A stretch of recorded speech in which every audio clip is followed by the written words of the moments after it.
And we are going to make a slight agenda change. We're going to flop 2A with 2B as Diana is attending virtually and she has a meeting at 8 o'clock, but she was intimately involved with 2B.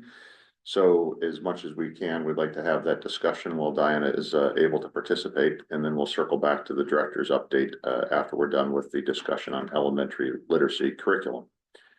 So with that, I will turn it over to whoever is presenting on that subject. Perfect. I will start and then we'll walk through any questions that folks might have. First, I just want to do a giant thank you to everyone on our literacy team. Not only do we have an amazing team that was adopted through the board, but we also had lots of folks who were willing to pilot the 2 sets of materials that we got down to. Many of you are familiar with our elementary literacy coaches as they've been here in the past, and Ashley as well, and they will help us walk through the why, what, and how of our elementary literacy adoption. I have prepared both a longer presentation and then just sort of the 2-page document. As you pointed out, Diana was a part of our elementary literacy curriculum review team. And so I encourage her to chime in virtually if she has anything that she would like to add as we walk through the document. Like I said, we'll just walk through the why, what, and how, and then I will use the presentation, a longer presentation, to refer to if we need to. Coaches and Ashley will chime in if there's anything that they want to add, as I may potentially forget sometimes. As you know, in July of 2023, Act 20 was passed in Wisconsin, which was moving districts away from using materials that were using what was called the 3-cueing method. We had traditionally been using something called Fontes and Pinnell Classrooms, our core reading instruction, which was using that 3-cueing method. However, our coaches, since the adoption, had been engaged with professional development on something called the science of reading with our teachers.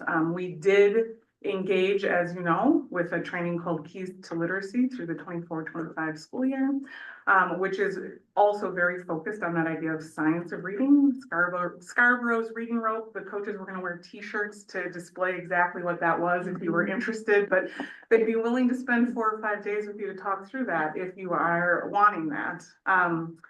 We also worked closely with Chris Malloy as we were engaging in this process. Some of our data analysis showed that we had an area of growth for vocabulary from 3rd through 5th grade.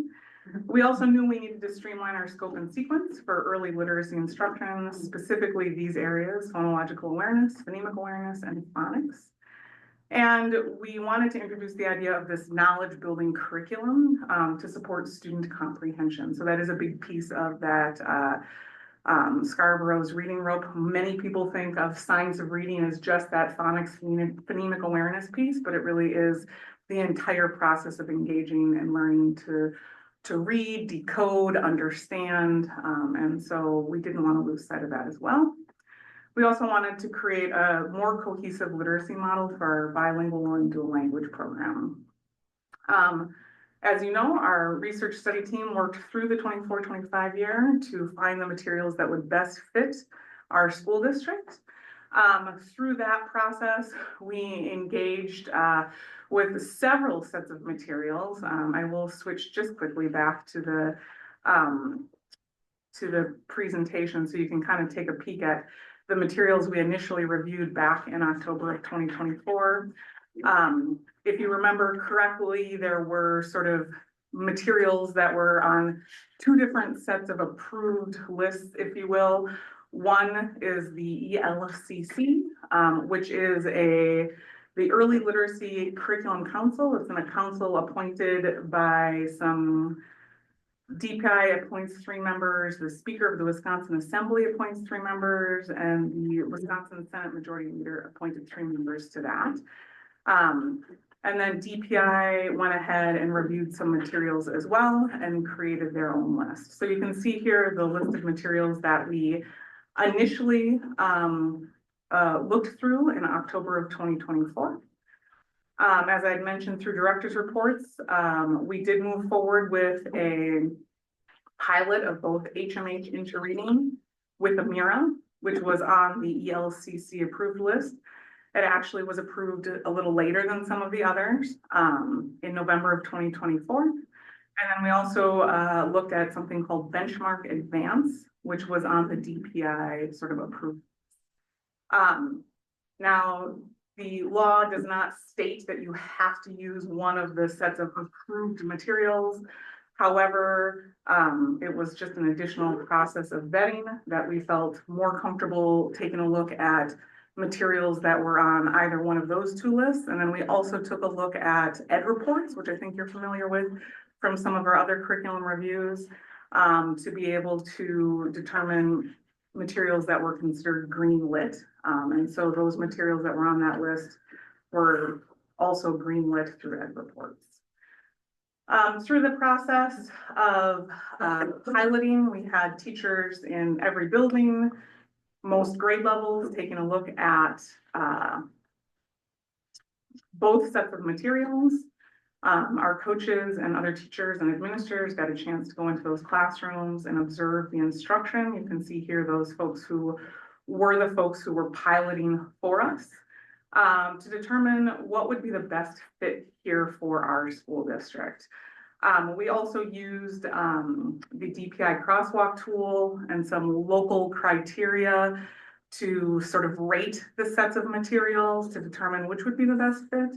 And it was pretty clear that this interreading, and then the Spanish version, which is Arriba la Lectura, was the best fit for us. It comes in combination with something called Amira, which is an online tool. It is AI generated, which is sort of billed to be sort of an individual reading tutor and assessment piece. And so because it was a part of the ELCC, there is some opportunity for us to potentially get some reimbursement from the state, and I will talk about that for a little bit. It was pretty clear that the HMH with Amira was going to be a better fit for our district for a few reasons. It felt like the early literacy components that we were looking to streamline were more robust and more closely aligned to the learning that we have done with Keys to Literacy training. It was incredibly clear that that vocabulary instruction, K5 with HMH, Interreading and Amira, was much stronger than with the benchmark piece. And also this dual language teachers felt like the Spanish language materials were a best fit for that dual language program. So those were some of the highlights that drew us to it. I think a piece that also intrigued us is the Amira piece. As you know from our last month's report, a piece of the Ames Web has that we determine whether or not a child needs to go on a reading plan has to do with reading fluency, and that Amira is billed as a reading fluency sort of intervention. And so we saw that more than 25% of our kids were below the 25th percentile with that. And so we are hopeful that that Amira piece could help support that as well. I realize I'm talking really, really quickly, but will pause here if anyone has any questions. Is Amira included with it? It's not like an extra thing where every year you're gonna have to, or is it That's a super good question. combined? So with any one of these programs, they try to bundle as much as they can. And then as soon as you pull something out, like the price increases. So I asked for quotes with Amira and without Amira because we weren't like 100% Amira is amazing. And so we were like, we need to determine whether or not that's worth the investment. It worked out to be about $5 per student per year to have the Amira piece added on, which we thought was worth the investment. The other piece is that if we don't adopt it with Amira, any opportunity to get reimbursement from the state would be gone. I'm not entirely hopeful we'll be able to get reimbursement from the state, and I'll get into that in a little bit.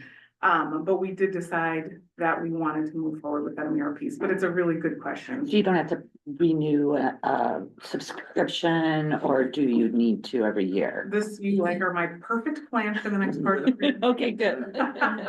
She read ahead. Sorry. So, A+ student. And so you can see here, I have been working with them to negotiate our contract. These are not small dollar amounts.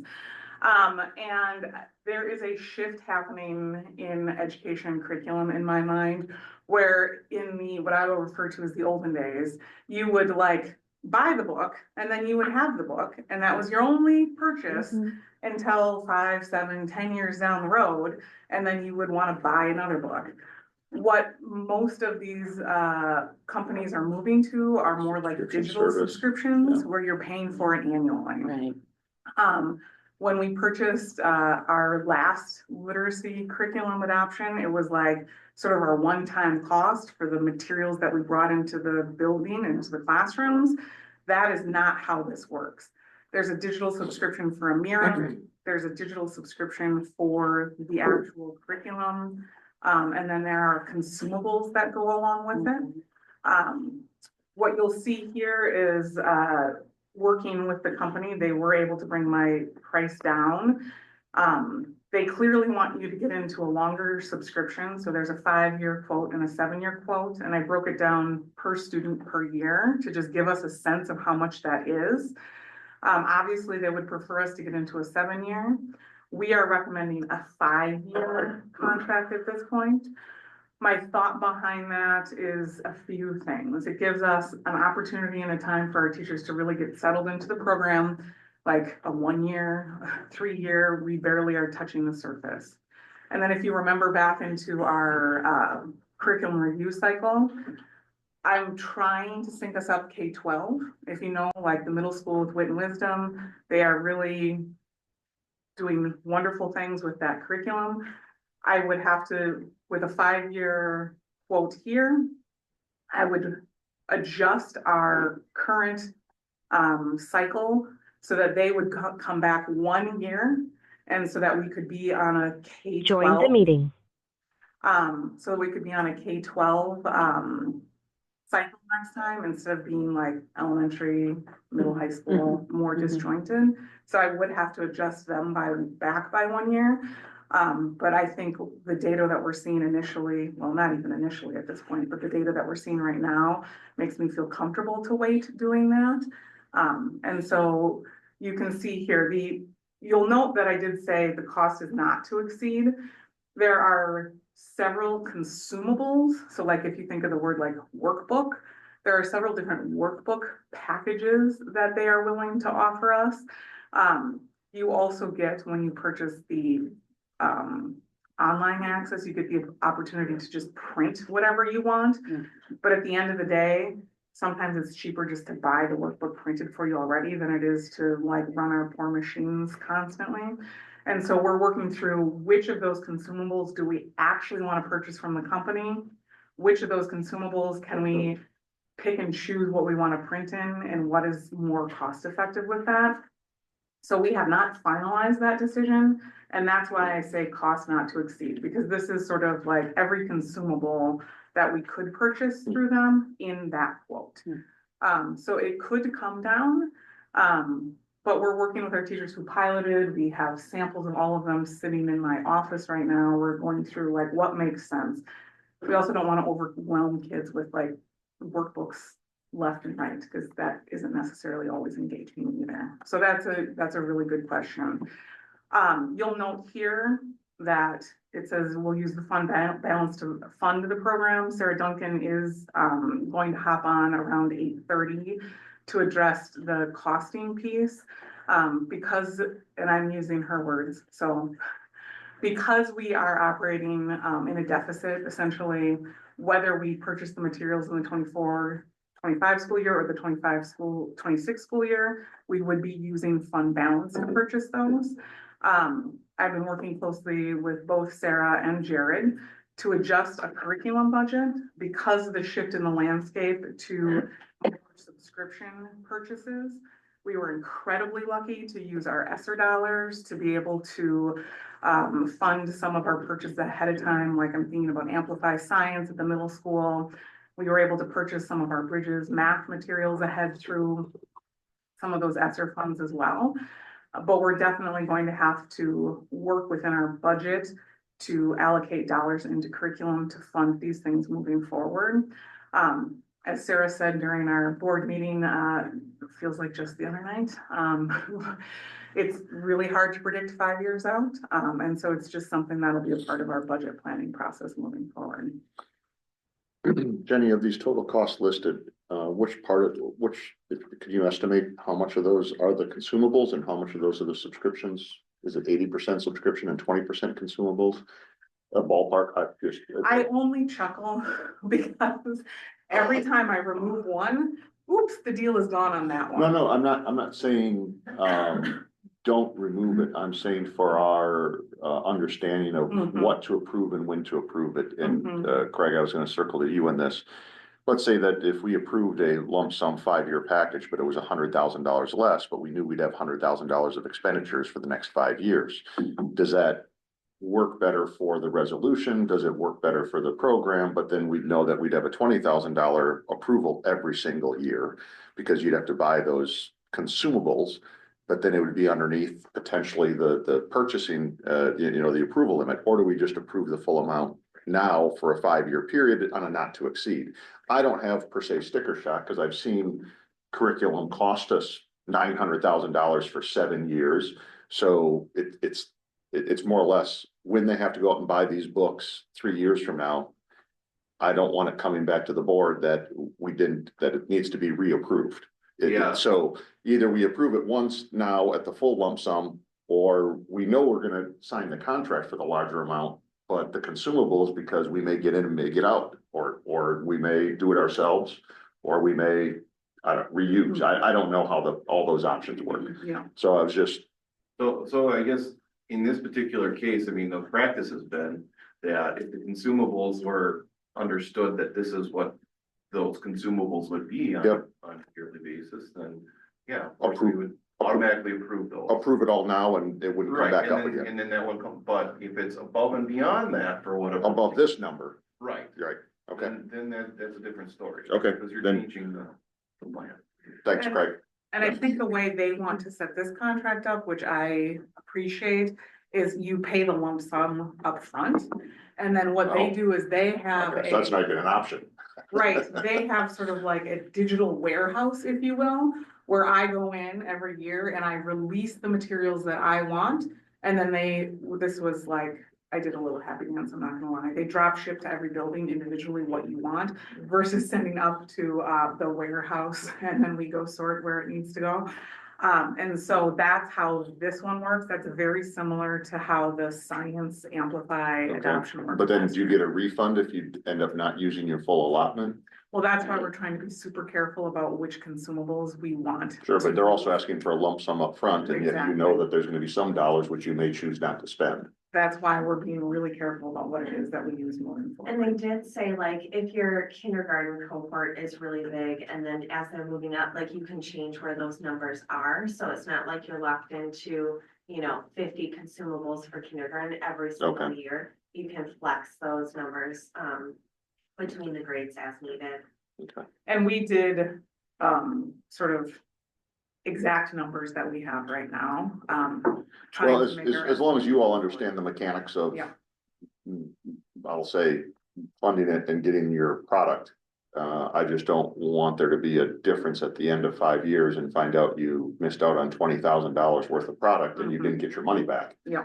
So, make sure that there's a ledger involved with whatever entity you work with. Mhm. Because if Sarah Duncan says we can afford the upfront, or it's better to do the upfront, then she's probably right. As opposed to an installment, and I don't know what the difference would be if we asked for an installment. Mhm. We'd still be obligated per the contract, I'm sure. Mhm. Okay, and I want to make sure we get to any component of this that Diana wants to weigh in before she has to leave at 8 o'clock. So I'm not saying skip ahead in the presentation or Diana weigh in. I'm just saying. I'm gonna weigh in now if that's okay, because That's fine. the Appreciate it. award ceremony starts Yep. at 8, so Yep. I'm That's actually fine. parked and waiting to go in, so thank you so much. I just have a few words to say. Jenny did a great job so far with the presentation. It's very thorough in terms of everything they looked at. A few additional comments. My own personal commentary, I think these pilots are too short overall, but I'm going based on what I have experienced over the years. They seem to be liking Amplify, and they seem to be liking math, so maybe the short is working. I just wanted to make sure I said that. Secondly, these have been very data-driven decisions. Jenny alluded to that. She talked about some of the different components that the pilot group looked at some of those meetings. I was overly impressed. I'm going to say overly impressed with how that group utilized the data. They dug in to these are the needs. They took a look at whether it be this doesn't hit this standard hard enough, or this is unrelatable to kids, or a couple conversations based on just different pieces for connectiveness. I can't say enough about the teachers and the energy and efforts that they put into finding a good match for the students of the district, in conjunction with aligning with the state standards, in conjunction with trying to close the gaps that we have academically. So I know Jenny's going to go more into depth on all of the other stuff, but from firsthand sitting through these kinds of meetings with the teachers that are there, I think they did an outstanding job looking through. And Jenny, I did say to you, I had a hunch in terms of what program I thought that they were going to go with just based on the first day.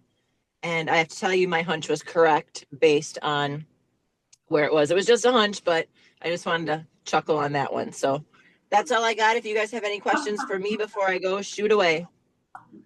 Any questions for Diana at this time? Okay, thanks. Enjoy your breakfast. And congratulations. Awesome. Thank you. Thank Hey, you. thanks. Bye-bye. One thing I do want to point out is we seem to time our adoptions perfectly in the fact that they're just about to release a new edition. And so they are working on updating to something they're calling version 3. That is what they brought to the state to have approved. Oh, I'm sorry, Craig, you had your hand up. No, I wanted to give respect to Diana to make sure that she got her questions asked, but, I did have a question about, the digital type of format. Yes. So what is to prevent, let's say, the curriculum that we approved, like this, let's say today, obviously it's not today, but in future. What's to prevent that, the company that's putting out the curriculum to change that curriculum in such a drastic fashion that is nothing resembling what the curriculum that we approved today? I mean, if they put out several different versions or additions to that, what's to prevent that from happening? I almost wish I would have let you ask that question before I tried to talk about version 3, Craig. We were working closely with them about the change in the adoption. There's a different, so HMH Interreading tried to have their curriculum approved through the ELCC, and we could again go on for hours about this. They were putting forth version 2 without Amira, and that one did not meet the standard put forth by the ELCC. They did move into version 3, and the changes that they made is they wanted to streamline it for our teachers. Version 2, if you want to use the what they call structured literacy approach, you're using like several different resources to pull from. What they're doing with version 3 is essentially taking version 2 structured literacy and putting that into like one set of materials. Another piece of feedback that they got was that the writing at the kindergarten level was not the strongest. Sure. And so they have updated their writing there. We did do a deep dive. The Spanish language materials are not being updated, so that will still be version 2. We we have access to the version 3 pieces. And again, the main changes is that they're streamlining that structured literacy piece. There was a focus on social emotional learning on the version 2 piece. They did remove that from the teacher's manual portion of it. That will still be accessible to teachers in the online portion of it. But most of that social emotional learning piece is about like preparing yourself to be a learner for the classroom. Like, what does it look like to be prepared to be a literacy learner and pieces like that. But to Craig's point, what if, can they change content inside of version 3 while version 3 moves from year 1 to year 2 to year 3? I mean, does one word change? Does one sentence change? Does one lesson plan change? They still call it version 3, but you print it out one time and you get one piece of information and then they improve it because, well, there was a typo. I mean, but what type of notifications that I'm understanding this question properly? We're not talking about a carte blanche total revisioning of how we're teaching, but slight changes or edits or additions. Mhm. Do they send out new releases when we're on version 1.2, 1.3, well, in this case, 3.1, 3.2, 3.3, et cetera, if that captures the Yeah, question. a little bit. It's a situation where like traditionally, if you're approving a textbook, that textbook's not changing. That's static, yeah. Yeah, and in this particular case, some other educators might actually feel a little bit jaded about the way that we went from a 3Qing system to you know, the science of reading, in the sense that, hey, we were told that this was such a great thing, and now this is actually very different. And as the curriculum evolves, you know, and you look at the EI component of asking children questions and stuff like that, what if that changes too?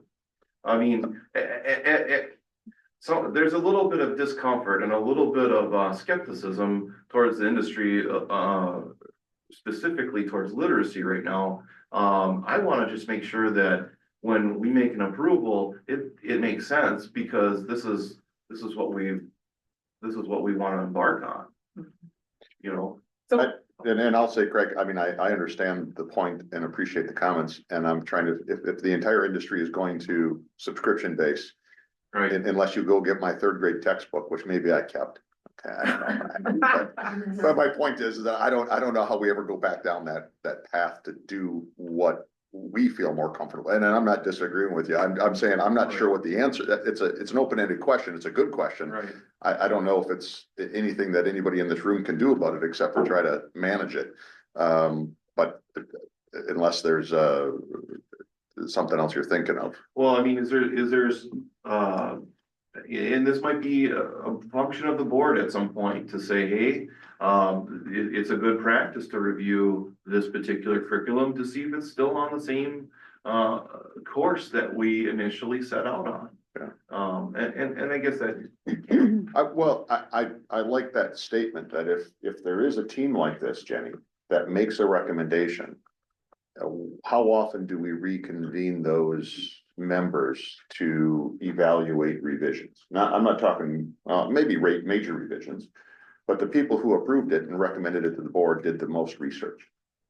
If there are changes and it jumps from 3.1 to 3.2 and now 4.0, to Craig's question, I don't think it's something that the board will never get that deep into the original approval that the entire team got into, aside from Diana.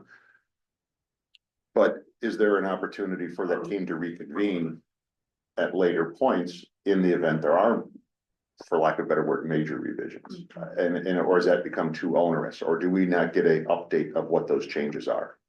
Do we get like a bulletin of what's changed when they come up from version 3.1 to 3.2? Do we know how that we get notified of those things? sure. So when we order the materials, like the teacher materials are printed, right? So like any major change, we would have to be purchasing like updated teacher materials. When they're making minor revisions, I believe they would let the districts know, like, here are what the minor revisions are, and I believe they would be edits. I will be honest with you and tell you that it is a probably humongous investment on their end to be making major changes. And so I don't think that they're really motivated to be making major changes.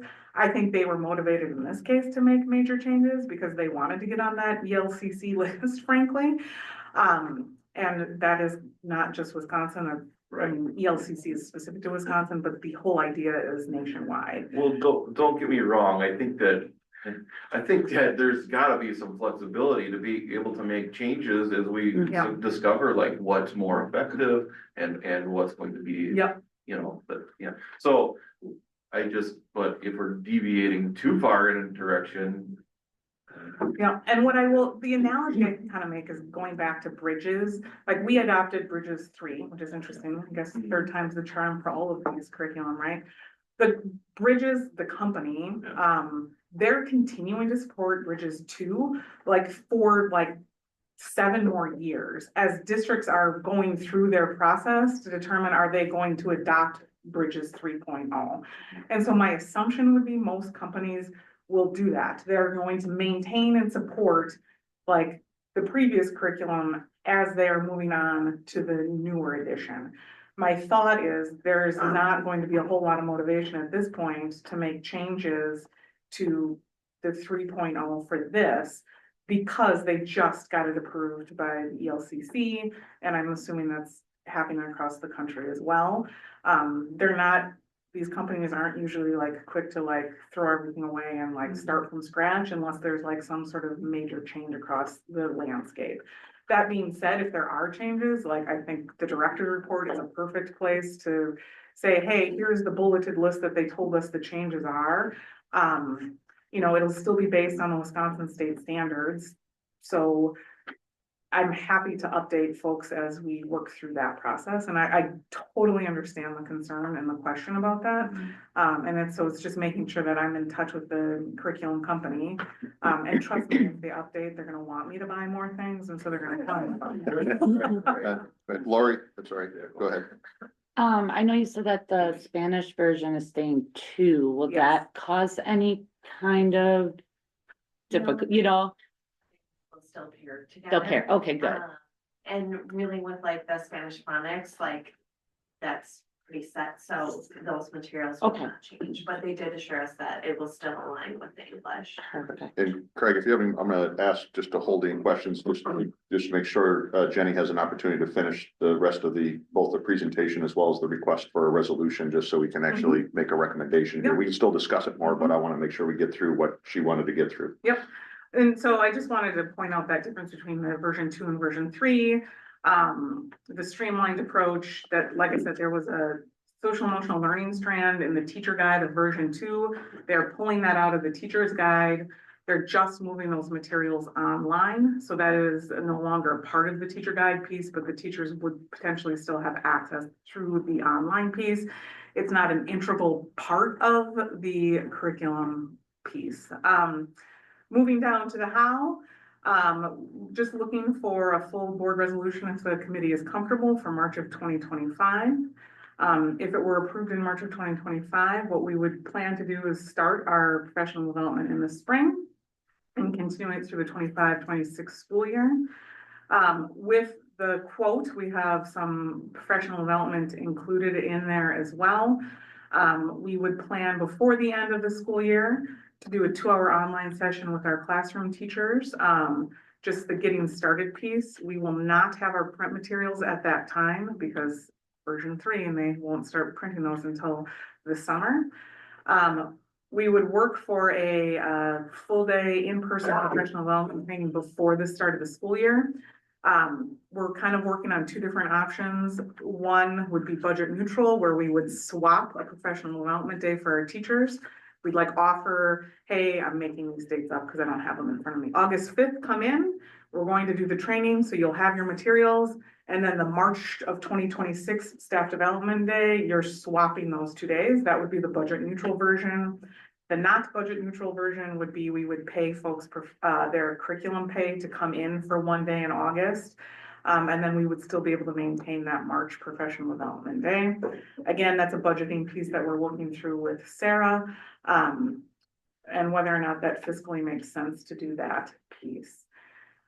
We have additional coaching days throughout the year, and then something they have that they call coachly licenses, where we would have licenses for these folks and for myself, where we would have access for ongoing support with an expert with the curriculum. And so these folks will be sort of our boots on the ground, coaching our classroom teachers on the implementation, but then we would be able to reach out to professionals in the company to say, hey, we're stuck on how to best, implement this component in kindergarten.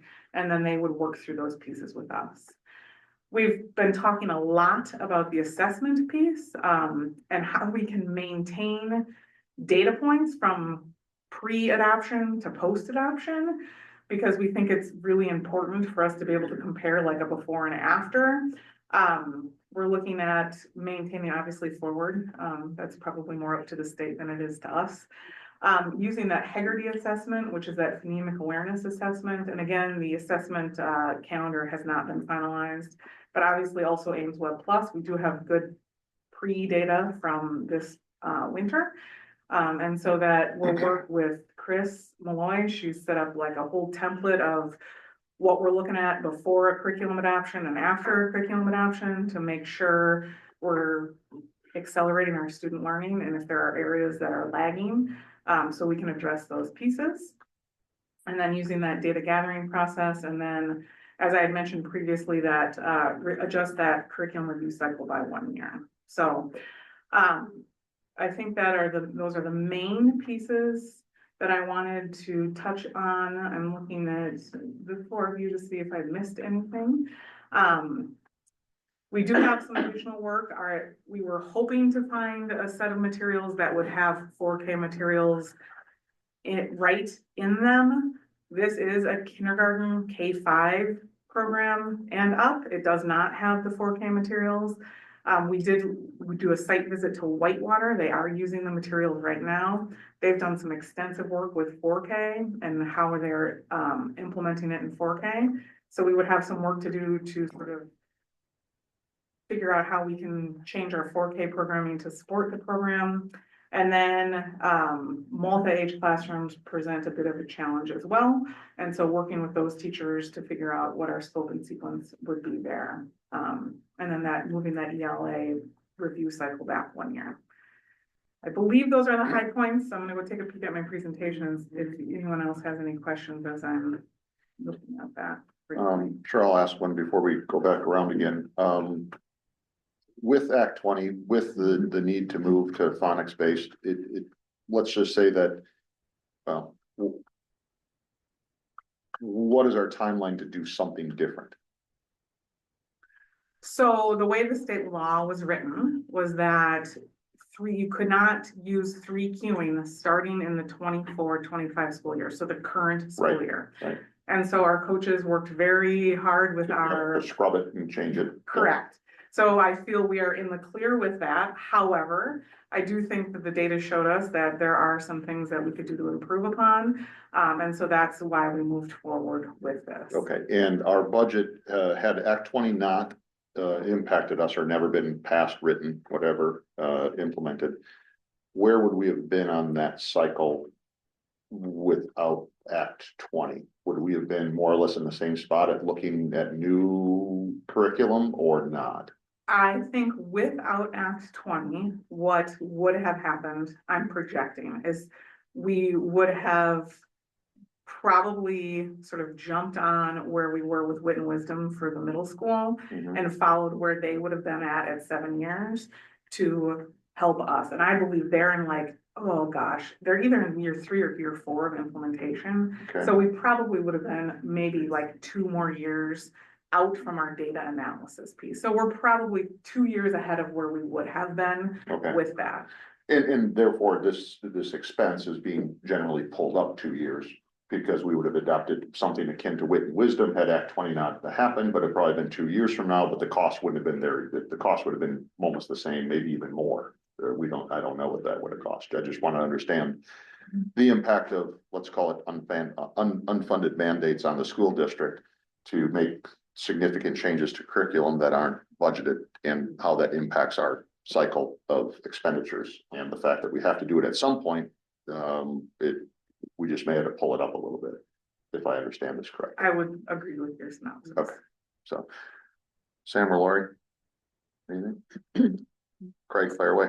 Okay, so, I wouldn't be able to live it down if I didn't ask. I know what you're gonna ask, I Yeah. bet. Um, Fourth and fifth grade, obviously are probably a little more advanced than probably some of the more mechanics of reading and, kindergarten through third grade. But how do those grades align to? 6 through 8. Yes. Yeah, good question. And I do want to point out, Wit and Wisdom was on our original list. That is on the approved ELCC list. Oh, Was a set of materials that we looked at, and I think as a team, we were sort of like internally like saying, hey, this would make a lot of sense. There's been a lot of success up at the middle school. At the end of the day, however, Wit and Wisdom just did not fit the needs at the elementary level.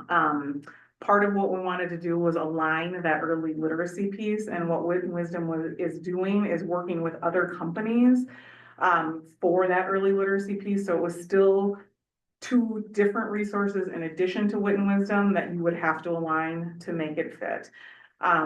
There was also not the Spanish language materials, and so that would have been a challenge as well for our dual language program, which we saw at the middle school, and actually kind of realigned what we're doing at the middle school with our dual language program as a result of that. We And feel there's also, Wit and Wisdom ended their phonology, morphology, orthography lessons at 3rd grade, so we would have had to purchase a separate phonics issue for 4th and 5th. With what we would have gone with Wit and Wisdom. does that answer the question? Does this dovetail with Wit and Wisdom? Does that answer the question adequately? Or, Yeah, okay, well, I was trying to get to that. Bring it home, Jen. Yeah. Like that. 45 minutes on the clock for this one. I was gonna see if we could do it. Yeah. But it is incredibly important for us to feel like we're supporting the work at the middle school as well. We had a lot of our 4 or 5 teachers pilot these materials, and what we heard time and time again was the focus on the grade level materials was different than our current approach. And so all of our students are working at grade level materials. Close reading is a big piece of that. The vocabulary is a big piece of that, and that aligns really well with the Wit and Wisdom piece and what our teachers are doing up at the middle school. So though it is not Wit and Wisdom, they felt very strongly that the approach that Into Reading is using will feed well into the work that is being done at the middle school. So I appreciate that you brought that up. Can I chime in too? Please. The writing piece. Yes, too, thank you. Into reading aligns with the reading writing piece aligns, which I think is also how Wit and Wisdom works. So they would be transferring that as well, Oh, where the that'd be reading great. writing connect. Definitely getting those kids to a point where, there's less reteaching happening at that transition point. It's definitely a good thing. Yeah. Thank you, Fran. Now I'm done. Which is gonna Yeah, go ask, is this something that fiscal has already, I know we've been kind of talking the Yeah, fiscal, but I didn't and know if fiscal needed, if they've already dug into this. Here's gonna be my part. answer on this, and we got 4 board members present, in which Yeah. case we can agree to, I don't say, not agree to disagree, we can agree to do it differently. Just because a number is higher than 20,000 doesn't mean that fiscal has to look at it. It means No. that the full board, and if Sarah, as an agent of fiscal, knows that it's in the budget, it's something that would be presented to fiscal, but not something that fiscal as a committee would weigh in on. Right, But then the full board, as a full board, would vote it and understand the financial implications. But I don't think that fiscal would have to look at it independent, because Jenny would have already talked to Sarah about it. perfect. So that's the way. I that wasn't saying it needed to, I just didn't Okay. know, No, sometimes and I- fiscal does the deep dive of that part, Yeah. we don't at this level, so I just wanted to Yeah, make sure. no, and I had it's a that. good question. It's just that one that keeps on coming up, and there's always I that know. gray area in the I know. handoff between certain decisions and who has the final say when it comes to spending money, whether it be hiring or curriculum or buildings and grounds. And I know Act 20, obviously Sarah has been already figuring this out, knowing that Act 20 and what the Was gonna implications were impact gonna be things, on that, okay. But good question, and once again, if there's other board members who think we should do it differently, let me know. I don't really I have an just didn't opinion, want I it to just come to the wanna full be consistent. board, and then that question be like, well, you know, fiscal never really, you know, that's all. Yep. Good. Anything else? And then, so, what's your punchline? I see on the presentation on page 14 of 17 is the cost proposal, and it's an administration recommends a 5-year contract using fund balance, either in the 24, 25, 2026. The cost not to exceed, and if you're going for the 5-year, it'd be 524, 987. And so I was just wondering, is that gonna be the resolution that, just one more up above that? Yep. Is any resolution that we would put forth to the full board be more or less a combination of information on this page? Is that what we would be? And then, of course, name the program in this resolution as well, which the resolution is not on this page, but you understand my point. Yes, I mean, excuse me, that the program isn't on this page. but that's what, if you are comfortable, I would put a resolution on the March. Yep. Board that would say adopt HMH, cost not to exceed. Yeah. That dollar amount for a 5-year contract. And I would say also include in the fund balance that you ultimately decide to use. Yeah. In that. Did you said something earlier about money back, did we hit on that, or am I Oh, missing thank you. something? So as a part of Act 20, there were dollars allocated to, where anything that got approved on the ELCC list, Mhm. districts could apply for up to 50% reimbursement. Now, my understanding would be any of our K-3 materials in English. So I don't believe that our Spanish materials could be reimbursed. I don't believe our 4-5 materials could be reimbursed. There has been some, I haven't even been following it, but I know that there is a specific court case as it relates to Bill Power and whatnot, where those funds have not yet been released. I did over the weekend get an email saying that DPI is going to put out a survey, an application for districts to apply for these funds. If these funds aren't released by June 30th, then essentially they go back into the general budget for the state. So, if we're gonna go back to betting, what are the odds that those funds will be released before June 30th? I am probably not holding my breath, and neither is Sarah, but we will certainly, if the board approves these, I will certainly make an application for those funds. Whether or not those will become available, I'm not. Good question. It's also contingent on how many districts apply for those grants. Yes. So yes, it could be up to 50%, but if 400 school districts in the state apply for those Which grants. I imagine you we might will. have 2%. I don't know why they wouldn't, Right. I mean, let's be real. 50, but yeah, with everybody else who's changing curriculum at the same time, the pot of money gets Mhm. smaller. Yes, thank you. Okay, I'm comfortable with that resolution being put forth, but any additional discussion on this topic, Sam, Lori? Oop, okay, Craig, thanks for your participation. Yeah, the only other question I have is, where can one find out more about the content? I see the scope and sequence that's indicated here. Is there a sample of, like particular courses? I can, if you are interested, we have online access to everything. I can sit with you and work through it. I have a list of all of the literature that's included in the program. I have samples of all sorts of stuff. Can in you my include office. that in the minutes? Is that adequate? Craig, or, I mean, she can send it out to the full board, or you can just include it in the minutes that says this is sample content or full content. I mean, obviously, they're not gonna give it all away. It's No, it's not copyrighted. open source, Yeah, it's not so open, yeah, not like the high school math where I can do that, which Yeah. I actually much prefer to be able to do that. Or at least the information that your team had to review if Craig wants to see it. I'm happy to do that. Yep. Okay, because your team obviously got a deep dive into that Yep. stuff, so that's probably available, if not electronically, it'd be available Yep. on paper, Craig. All right, thank you. So stop by and see Jenny or I don't think you can probably email it. The heart, yeah, I will work through how we get access to, because it goes through Clever, which is the challenging piece. So we'll figure out that piece, but it's not impossible. And I do have like a list of all of the literature, And Diana may have a login, you can steal hers. there's a couple of different ways to, I didn't hear that, no, I'm just kidding. There's a couple of different ways to log in, and the way through Clever is the way where you get the deeper dive access to it, and so how we're gonna get that, I'll figure that out. I can Okay. figure that out. Perfect.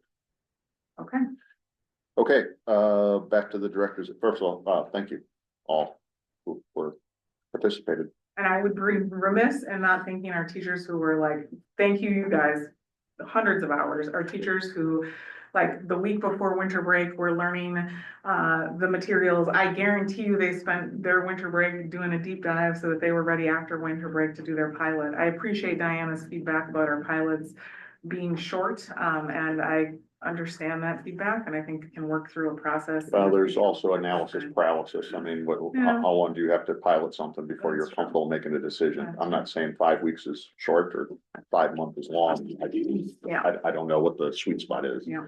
Fun. All right, back to the director's report, and thank you guys for your feedback too. I do want to give an update, and I want to do a better job of giving an update before our staff development days at Ed Services about what the content is that we are covering.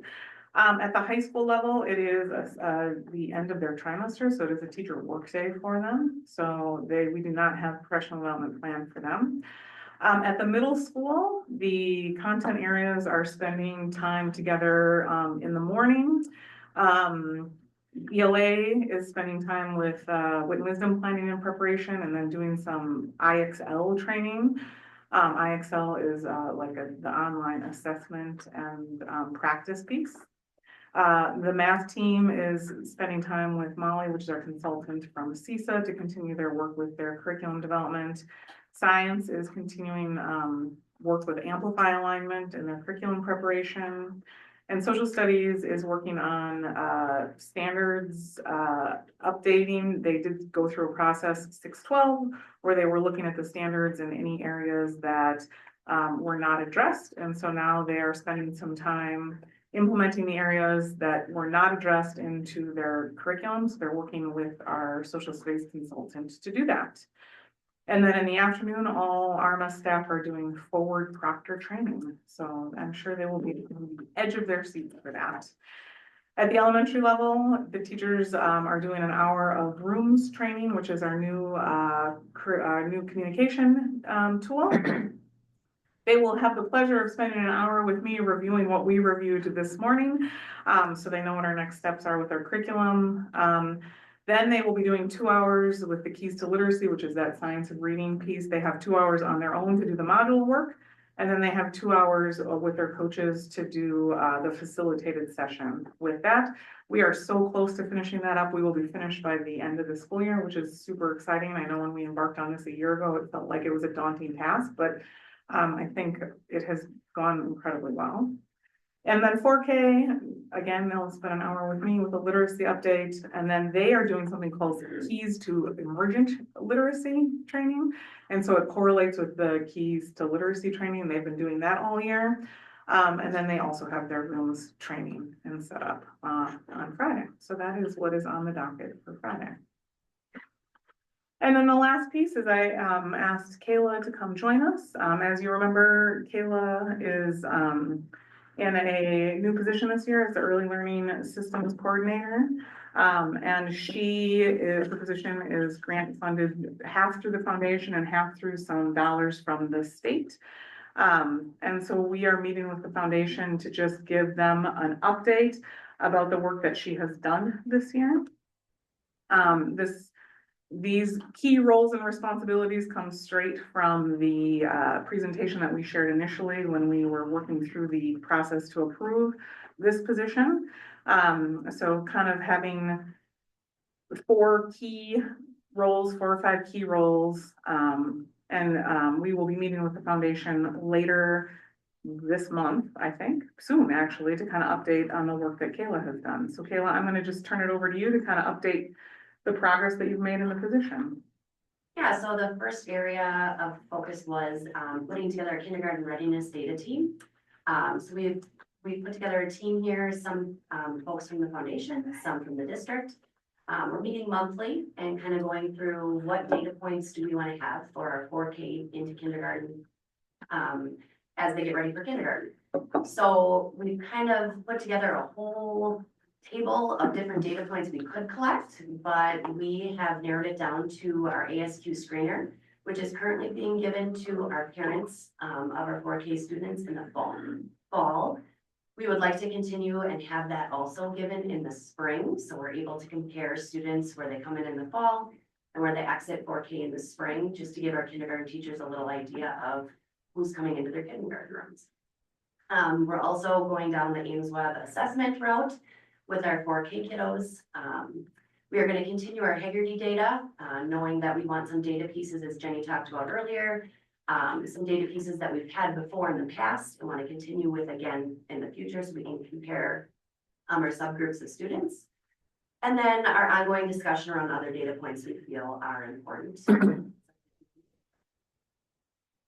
Another area of focus is going into the classroom as a coach and working through our TPOT, which is our observation tool of our 4K teachers. So I go in the fall and complete a TPOT assessment or observation. I sit down with the teachers individually and create goals with them, and then work through those goals during 4K staff meetings, going into the teachers' classrooms in the morning and meeting with them individually.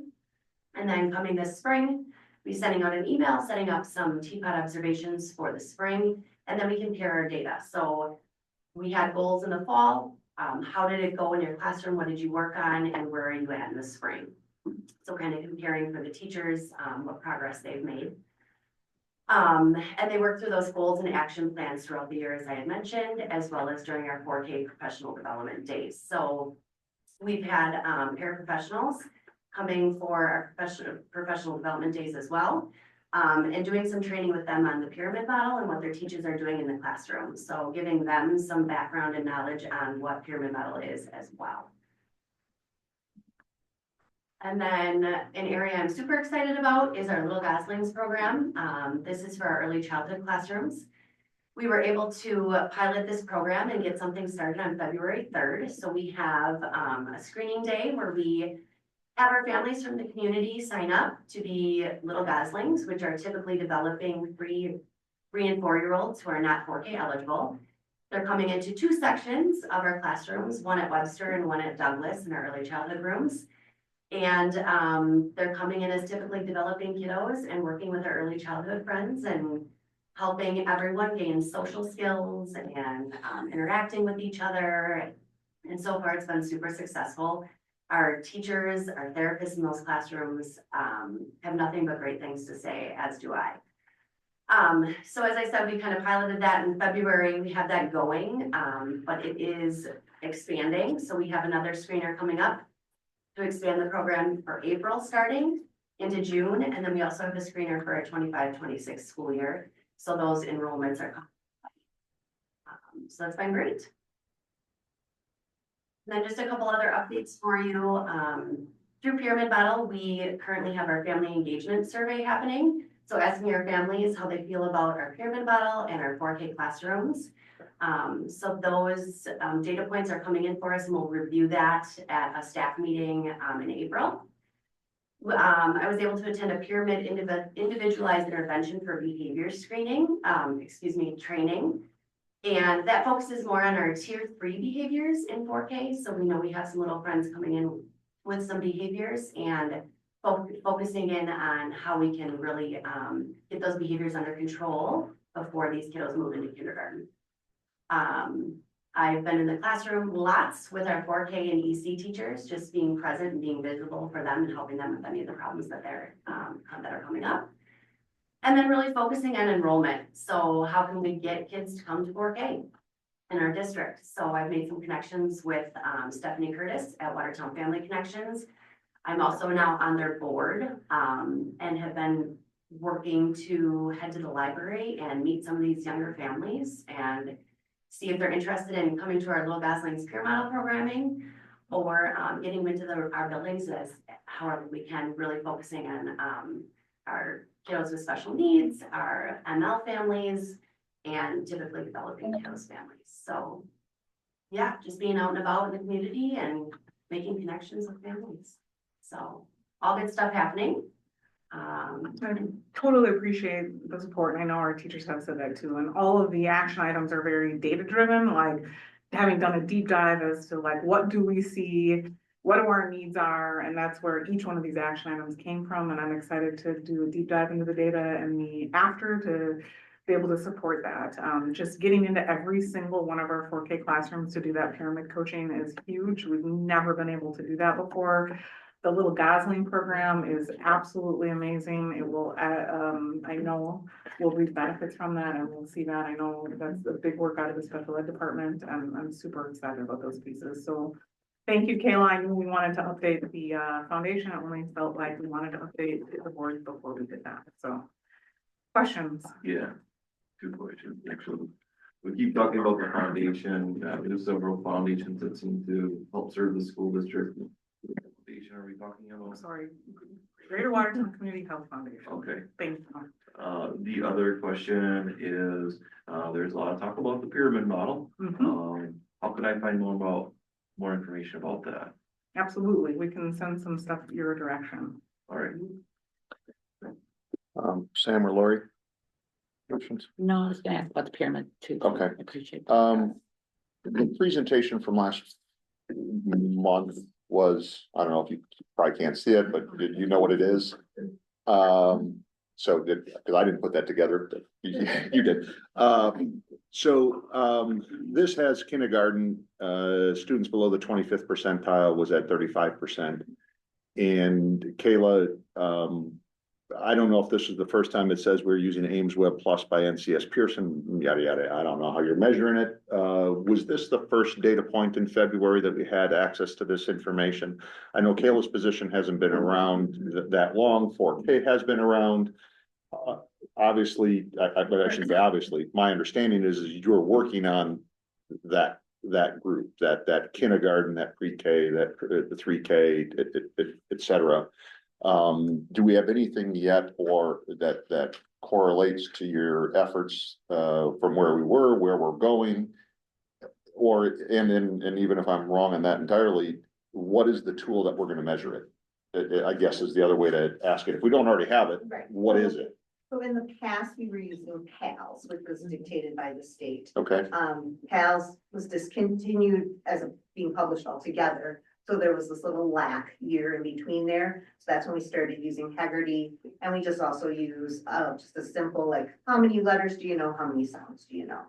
Kind of screener. okay, With the passage of Act 20, Ames Web now is a required screener for 4K, but the first initial assessment is not till this spring. So everybody else had to do a February testing. 4K, they said you can start this spring. And Okay. then in the fall, we'll have data as well as the spring Okay. following. and Kayla, in your interactions with these early Goslings or whatever the title was, we don't have the ability to anyway survey test the kids that you're interacting with until they actually enrolled in something, correct? It's not like you can just pick a kid off the reading mat at the library and ask them to take a test. I mean, so we don't really have, I guess I'm trying to get to what's the baseline. That's a great question. So we have our screener days, so anybody can enroll in the program. Okay, And then what the screener day is a mock classroom day. So we have some of our early childhood friends in the classroom, and then we bring in our families that have enrolled. We also use the ASQ screener to screen in or out students based on their score on the ASQ.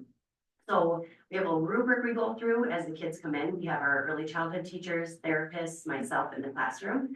And then we just watch how they interact with the early childhood friends. And then from there, we get together as a team and talk about which kids will be a good fit, which ones might not be a good fit based on our rubric and our ASQ scores. And then from there, I reach out to the families and say, yep, your child is a great fit for this program. Or, hey, they're not right now. Another good thing is we can catch some kiddos who might need to come in and be a part of our early childhood program. So it's a way for us to catch some friends that might give off some red flags as well and get them into our programming. So either way, Yes, we can go down to the library and have those conversations, bring the kids in and then determine where they're best fit. Okay, so the answer is we will have data, but we don't right now. Or we expect these numbers. I mean, it's very difficult for us as the school district to improve pre-kindergarten reading literacy. And yet it's incredibly important to the success of them in kindergarten, first, second, third grade. And so knowing where we were and where we're trying to get it, this is the data point from February was great. I think that this is a good program, just trying to understand how we're gonna verify that. And if it's not working, what are we gonna do differently? That'd be the other part. Okay. Again, Lori, Sam, Craig, or on the PD, which we kind of skipped over a Q&A on that, if there was any questions on the professional development. Go ahead. So I know you touched on, I know it's kind of a complicated issue, and like, when you do have a child that happens to need a little bit more attention, and it might not, but, you know, moving forward, yet we know at some point we're probably gonna end up having to serve that child. What steps can we take to try to help that child along? Absolutely. So that's why we also have, like the early childhood teachers and the therapists there and myself to have some conversations with these families to like, hey, here's just some services that could be offered. If you'd like to come in for one of our screening days with our early childhood team, to come in and just see, are there services that you need? Is there something that your child needs further? And is there something that we can do at this point to help them out? So the one thing that we cannot do is we cannot provide special ed de facto. So they have to qualify through a comprehensive evaluation for those services and supports. And when you have a student that perhaps, or a child that's on the fringe, right? Not quite going to qualify, but not quite ready to be a peer model for those who already have. That's where those conversations of, here are some options that are out in our community, here are some steps that you can take, here are some practice tools for you to use at home. And that's where that piece of communication and partnership with families is so important. The younger we go, right? So early intervention is always a huge part of this type of programming. Well, especially behaviors, if you can catch the behaviors and be able to, you know, try to encourage some positive development in that area, then we have less issues in the classrooms, hopefully. Yeah. We've really found that getting them in 4K is such a huge deal to help with teaching them, here's what school is, you know, and get some of those things under control before they do move into the kindergarten setting. Yeah. You're right. Okay, thanks for the update, Kayla. Thank you. Okay, I think we're ready to move on in the agenda to, where'd we go? Find my tab that's open with not a presentation. Here we go, action items, yes. So the one action item I have is the literacy adoption piece. I will also make sure that I get access for Craig on the HMA gender reading, and then Craig and Lori were asking for more information about pyramid model. I'll make sure to get that sent over to you. Yeah, and on those, if it's something other than inviting Craig in the office to have him look at paperwork, if it's something that he's gonna be available, please copy everybody. Yep. Just so that, hey, here's a question that came up in Ed Services, so that all board members have it. Otherwise, if it's a specific ask that has to be visited, then obviously that doesn't work. But I don't want it to be unavailable unless it's unavailable.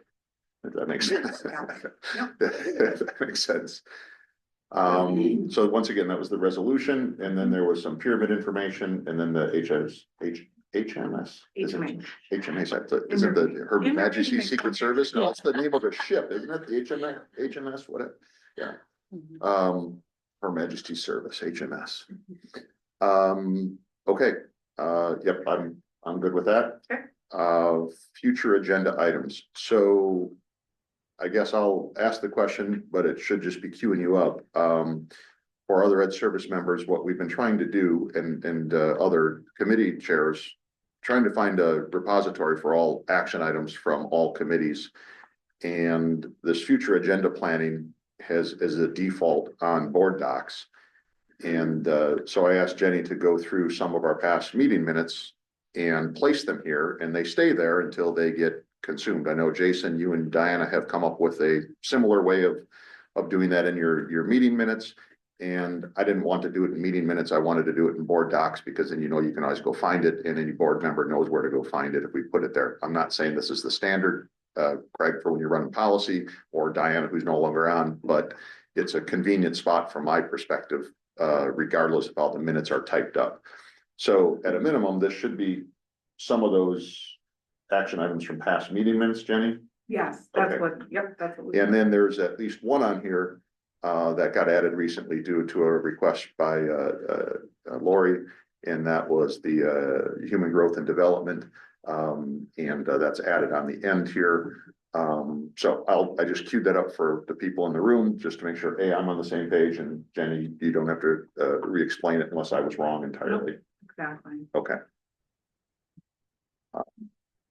And Lori, to address your question, I know you had sent an email, there is a specific policy about human growth and development that I think will be the natural opening for us to Perfect. have that conversation. Okay, It is definitely a conversation that I agree with you that we need to have.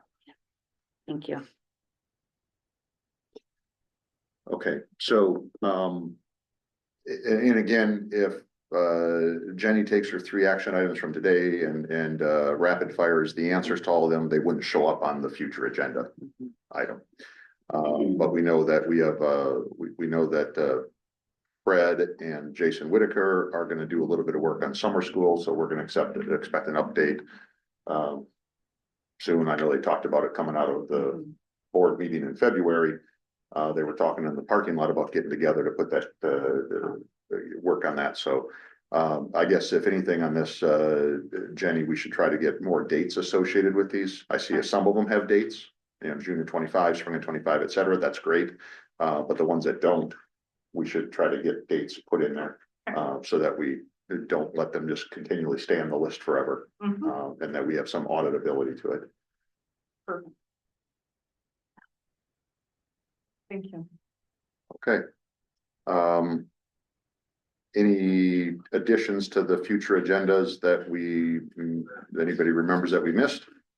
Or items, further additional or questions about what these items are? Yeah, Okay. I did bring this up, and I know that you sent me an email about that. And I wasn't sure exactly what we were looking at there, but as far as kind of the way that services are administered, I really wanted to have a discussion about that proposed survey that was gonna go out to the students from another district. I was looking to talk about that today, but I suppose we didn't have time for it or something. Well, yeah, and I'm not disagreeing with you on that, Sam. I'm still trying to figure out, I'd like to have that conversation as well. And I was just wondering if it's Ed Services or should we put it on the full board meeting to have all 9 members weigh in? Because it wasn't really an Ed Service survey, but maybe, or was it? I don't. Yeah. I don't know which committee. Ed Services seems to cover a lot of ground, is the reason that I thought it would be the most appropriate place. If we're wondering about the wording of specific policies, I think that would make sense to talk about it at policy. But if we're talking about generally how we address that, I think that starting at a committee level is always a good way to go instead of going right to a board meeting. And then, you know, you have an opportunity, you can bring it up on a later date, can shuffle over to another committee if it needs to, if you find out that there's some other things. I thought Ed Services would be a great place to start with Okay, that. and my I'll say limited discussion on that topic last week had to do much more with the tactical as opposed to the strategic, as far as what's out there, what, you know, pull it back, et cetera. Mhm. And I think that was on Wednesday or Thursday, in which case I'm not sure if this agenda was already posted. I'd like to talk about it at depth, but then at the same time, I want to make sure I understand that what the questions were. And so we didn't have the ability to frame those questions yet for today's discussion. So if there's a way to frame that, I think that we could get it on next month's agenda and make sure that we have the right people in the room, whether it be Jason or Jared or Jason Whitaker, or how this request came in, just so that we understand the flow of information. Because I know you wanted to talk about it, but I didn't know which aspects, and I didn't want to be answering the wrong questions, or didn't want the staff to be, I don't have any answers. I didn't want the staff to be answering the wrong questions. So is there a way that you can, this is just a hypothetical, are there additional specifics that you'd like answered or discussed, or how should the discussion go in April to address, just an open-ended, how do we receive these requests? How do we process these requests, and who survey or audits these requests? Yeah, I guess what's the procedure by which we go about approving them, implementing them, and informing parents, I suppose. Okay, And again, kind of ties in with policy, but I think that there's a lot of what goes on is governed by policy, but the particulars of it aren't necessarily specified in policy all the time. I Okay. think a lot of that is kind of an administrative role. And I think that if we're entrusting responsibility to the administration, I think that there is an importance of having clear direction for the administration. And it seems like in this case, maybe there wasn't very clear direction. I don't know exactly how to phrase that. It seems like there was a misunderstanding of how parents would respond to that sort of thing. okay, On some level, and I think that would be really important to discuss that, so something like that doesn't happen again in the okay, future. perfect. And Jenny, if you weren't writing really fast, or you're not a stenographer. I can send you an email. Yeah, about it. you can either go back to the recording, but I think Sam summarized it very well, with what the discussion should be about. Okay, And so if there is a team, and I don't think it's gonna be the teachers, it's probably gonna be the staff, senior staff, or would likely be the people who'd be in the room for that discussion, just so that we're all on the same page. And if it does need to dovetail into a policy or an administrative guideline, then we'll have good marching orders to set up policy to start feeding them information that might help them out. And then, yes, Sam, if you could repeat that in an email to Jenny and Jared and myself, that'd be great. Definitely. Craig? and I'll be honest, I'm sorry, I was looking at my list of future planning, and I think I sent you the email the same day I put this out, and so I did not update that on Yeah, the no worries. future planning. So two things, I think that particular topic was in relation to research. The research policy that our school district has, but also, keep in mind that, this kind of came up in the natural,